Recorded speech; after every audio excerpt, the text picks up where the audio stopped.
Hello and welcome to another Beamer Fixer video, and in this video we'll be going for a drive in my BMW 530d M Sport E60. I'm on a bit of a drive at the moment, so it'd be good for you to come along, give me a chance to talk about what the car's been like to live with, what it's actually like to drive on a day-to-day basis. I was planning on doing it today anyway, but big shout out to Daryl, who commented on my last video about my FM Bluetooth transmitter. He asked when I'm actually going to get a video about what it's like to drive. Funny enough, I was thinking about it this morning, so it was well-timed comment. So hello Daryl, welcome to my channel, and thanks for subscribing. And yeah, so it's going to give us a chance to go for a spin and share some of the things that I've found out about the car in the time I've owned it so far, which is about 3 weeks or so now. So yeah, let's go. Okay, so going through a sleepy little village. Now these roads around here are absolutely shocking. They're awful. The potholes are like massive craters on the moon, so you've got to be careful. It really does test the suspension, but it is good to test the car to see if it has got any little knocks or anything. I do love the sound of that straight six. Even though it's a diesel, it still sounds really meaty. Not too rattly. Now the E60 is renowned for having quite a few rattles and things in the dashboard. Mine actually hasn't got any, touch wood. All you can hear really is things that I've left in the door, sorry, and the leather in the back, the seats. I think the centre armrest that folds down is rubbing against the seat that it's up been put away in. So apart from that, it's all good. Handling on these country lanes is brilliant. It really is great. It's so precise. I mean, you can really throw it around. Bearing in mind, this car it's not small. It's not exactly a mini. It's a big, lumpy four-door saloon or sedan. Hello USA. Get the right gear, and yeah, so it's really nippy for its size. It's bloody brilliant. I'll speak of that when it comes to mini now. It's very good. Things probably, I don't know if I would actually, I've got anything to pick up on it. But the fact that it is such a big car, you know, you can't really criticise it for not being something smaller and nippier in the Benz or anything like that. But you know, this car got a lot of stick, especially when it first came out. It got a lot of stick. You know, one, for it being ugly, and two, its handling wasn't fantastic, especially like its older brother. But I think as time's got on, people have actually come to realise it's not all that bad.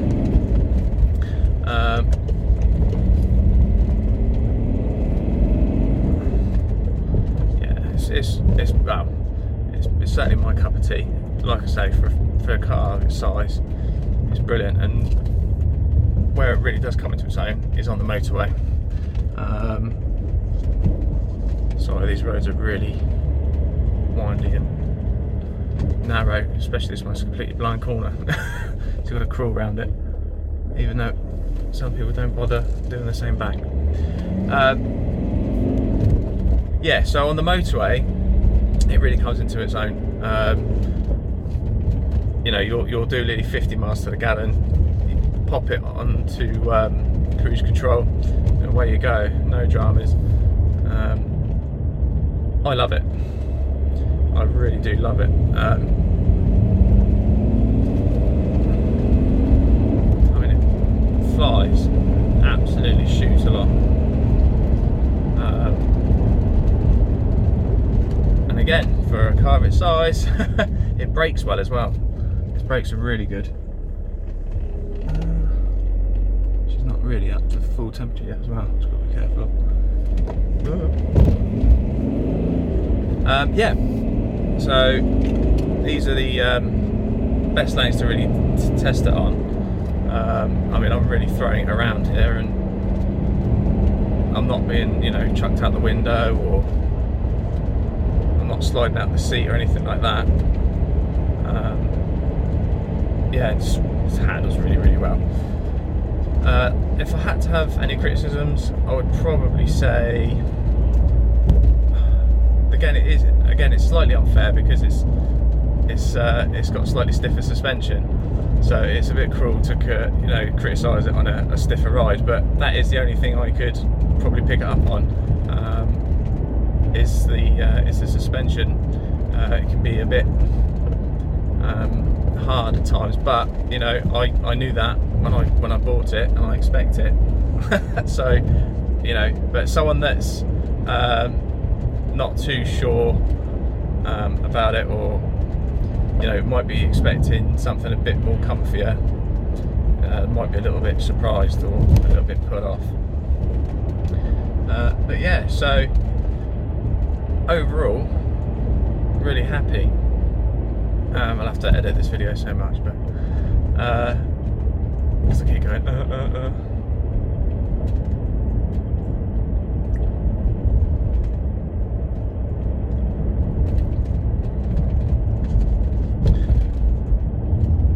So, some of the points that I've come across that aren't so great. Again, I kind of knew that the E60 does have its niggling points and does throw up a few curveballs now and again. For example, that airbag light this morning. It wouldn't surprise me if it's been on before and the previous owner's just disconnected the battery, reset it, and it's popped back on. But that's just one of the chances you take, and I am on my way to my parents, so I'll be able to, hopefully I have got a diagnostics kit there, so I might be able to plug it in and find out what the actual fault is. My guess would be seatbelt tensioner, or the occupancy sensor in the passenger seat, because I've actually got the airbag and seatbelt light on. Great. So yeah, so that'd be a bit of detective work we've got to do there, and find out what the crack is there. So we've got to away this one. No, we're a bit further down. So we've got some more country roads.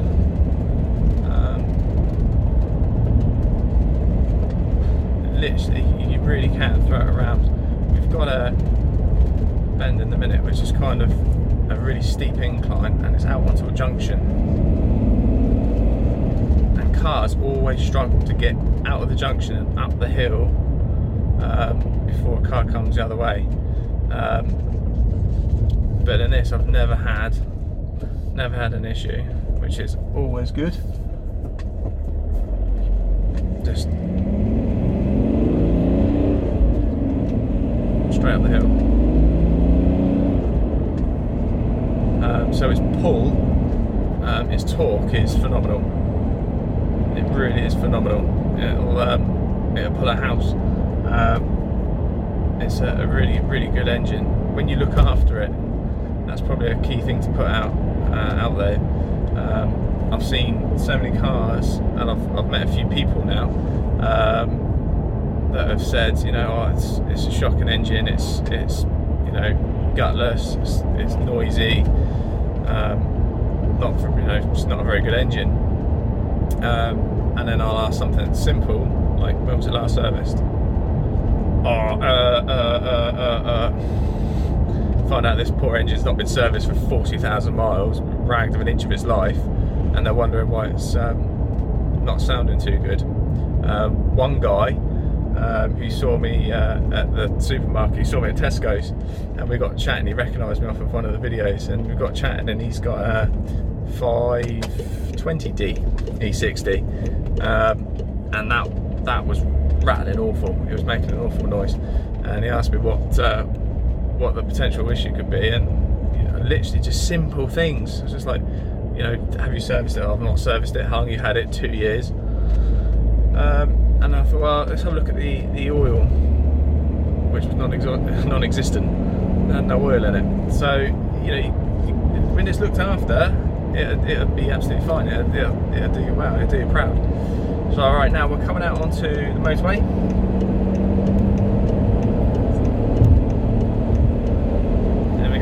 So it's cruise.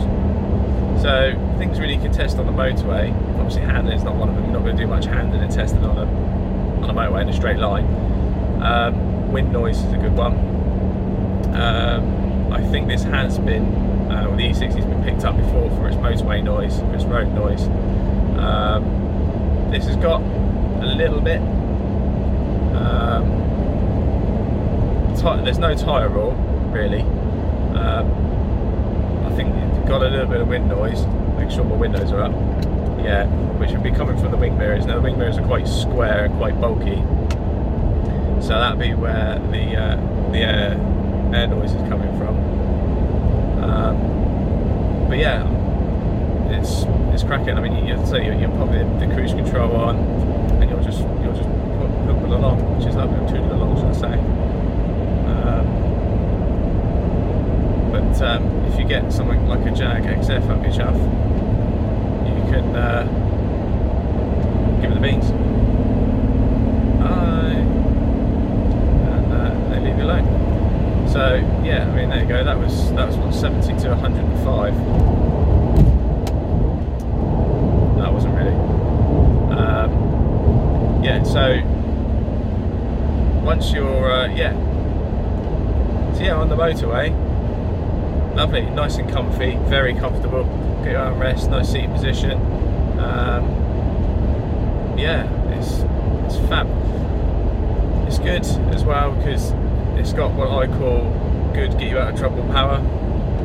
So that's, if you've got to get it out of the way in a hurry when you're already doing quite a, the legal limit, of course, but you need to get out of the way of something, or when you join the motorway from the slip road, and someone's not being very considerate and not letting you out, you can give it the bean, so to speak, and it'll get you out of trouble and it'll fly.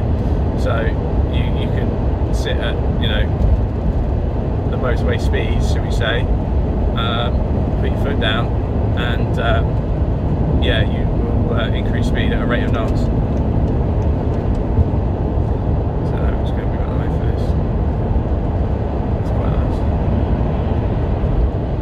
nice. S3. So lovely car, love it. I advise you buy one. I'd say you've got to do your homework. I definitely advise you do your homework. Don't just jump into the cheapest one you find, or even the nicest one you'll find, because I found a few absolute mint ones with these, absolutely pristine, not a mark on them, and the prices were relatively good as well.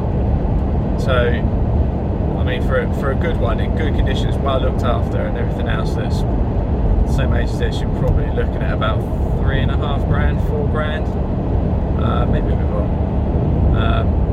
And for an absolute dog, you'll pay 1,500 quid, a grand.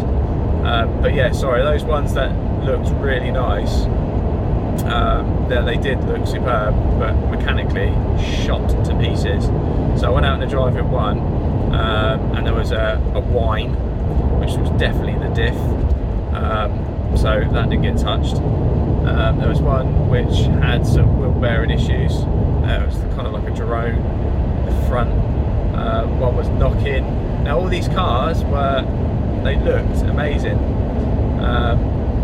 whereas this one, she's got a few scuffs and dents and dings and everything, but she's been looked after.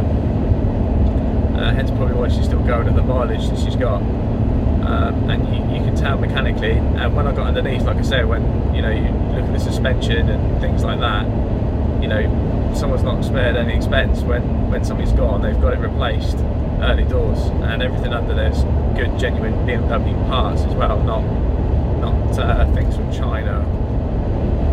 So yeah, all in all, again, still really impressed with the car, although she's got a few little issues, but what car hasn't? And I'll be able to do some videos on those, on how to repair and things. I think this airbag light, like I said, was going to be an occupancy sensor or a belt tensioner sensor, so that may be a bit of a big one.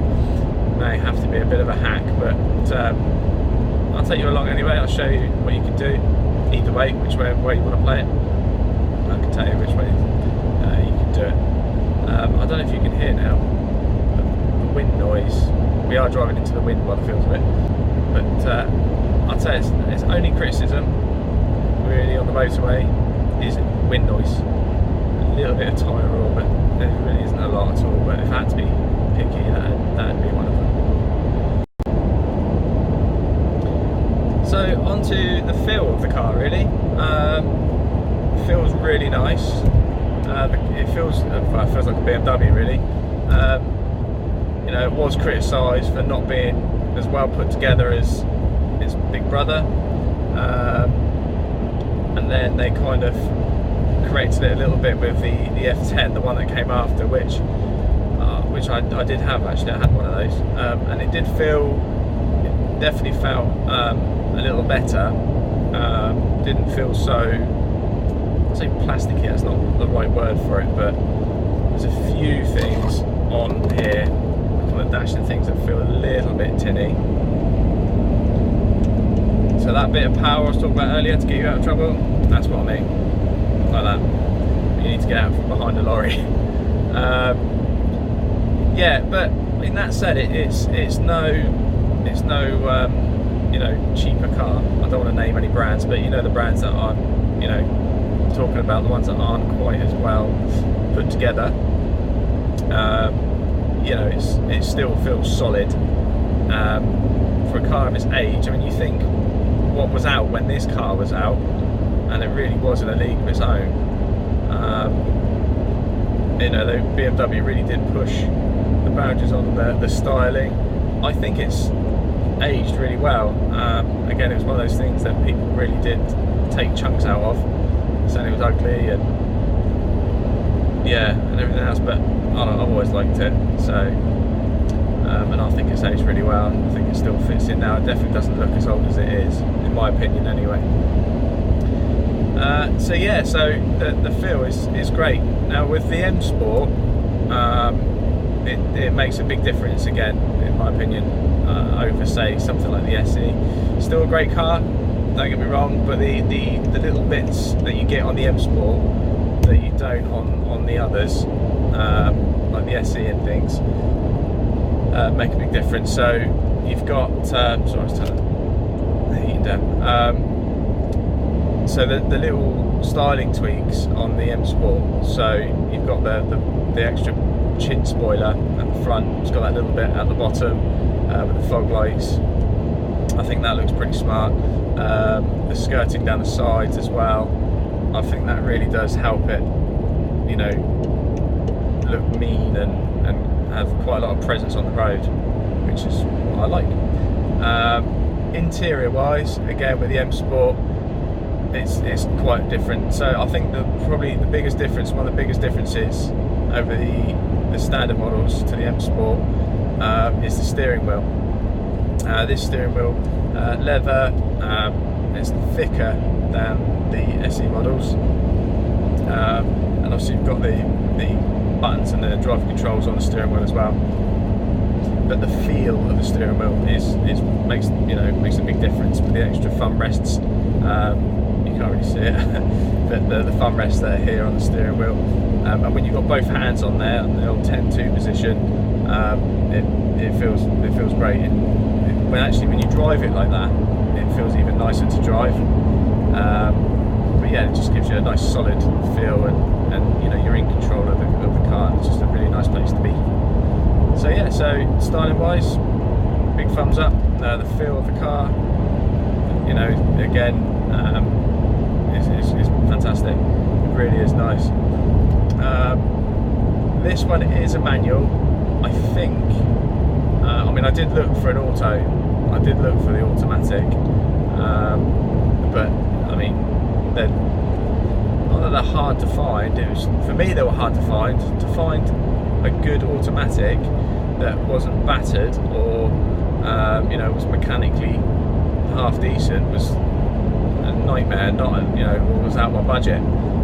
Some of these cars that were, you know, automatic, well looked after in mint condition, were you know, 3 times the price of this one.